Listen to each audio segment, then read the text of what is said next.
என்பதால் இதற்கு சீரகம் என்று பெயர். 8 திப்பிலி, ஈரைந்து சீரகம் கட்டுத்தேனில் கலந்துண்ண விக்கலும் விட்டுப் போகும் என விடாதிருக்கும் விக்கலுக்கு 8 திப்பிலியும் 10 சீரகமும் பொடித்து தேனில் கலந்து கொடுத்தால் போதும்.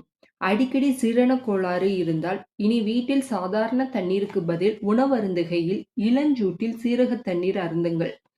வீட்டில் குழந்தைகள் சாப்பிட மறுத்து அடம்பிடித்தால் சீரகம், சுக்கு, மிளகு, திப்பிலி, ஏலம் இவற்றை சம பங்கு எடுத்து நன்கா மையாக பொடி செய்து சம அளவு சர்க்கரை கலந்து பாட்டிலில் வைத்துக் கொள்ளுங்கள். சாப்பிடும் முன்னர் 2 சிட்டிகை அளவு தேனில் குழைத்து கொடுக்க பசியை தூண்டும். இதற்கு பஞ்ச தீபாக்கினி என்று சூரணம் என்று பெயர். எப்போது சாப்பிட்டாலும் சாப்பிட்ட கொஞ்ச நேரத்திற்கெல்லாம் வயிறு வீங்கிக் கொள்கிறது என வருத்தப்படுவோருக்கு சீரகம் ஒரு அருமருந்து. சீரகம், ஏலம் இதனை நன்கு இளவறுப்பாக வறுத்து பொடி செய்து உணவிற்கு பின் 1/4 ஸ்பூன் அளவு சாப்பிட வேண்டும்.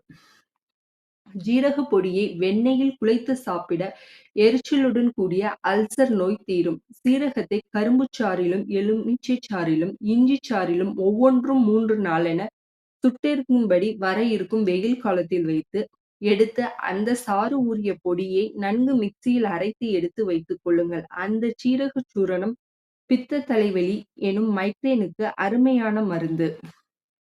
உள்மருந்தாக மட்டுமல்ல, சீரகம் வெளிமருந்தாகவும் பயன்படும்.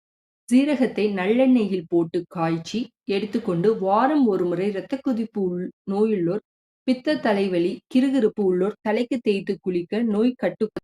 பெண்களுக்கு மாதவிடாய் முடிவில் ஆஸ்டியோபோரோசிஸ் ஒரு முக்கிய பிரச்சனை. சீரகம் அதன் எலும்பை புரையோடாமல் தடுக்கும் ஆற்றலால் இதனை தடுக்கும். இன்னும் காசநோய், வலிப்பு நோய் இவற்றிற்கெல்லாம் கூட சீரகத்தின் பங்கு பயனளிக்கும். சீரகம் சேர்ந்த ரசம் தினசரி சாப்பிட மறக்காமல் சீரகத்தை தண்ணீராக, பொடியாக, தைலமாக தேவைக்கேற்றாற்போல் செய்து வைத்துக் கொண்டு நாம் சாப்பிடலாம். உண்ணும் உணவை பற்றி அறிந்து கொள்ள உணவு அறம் சேனலை சப்ஸ்கிரைப் செய்து கொள்ளுங்கள்.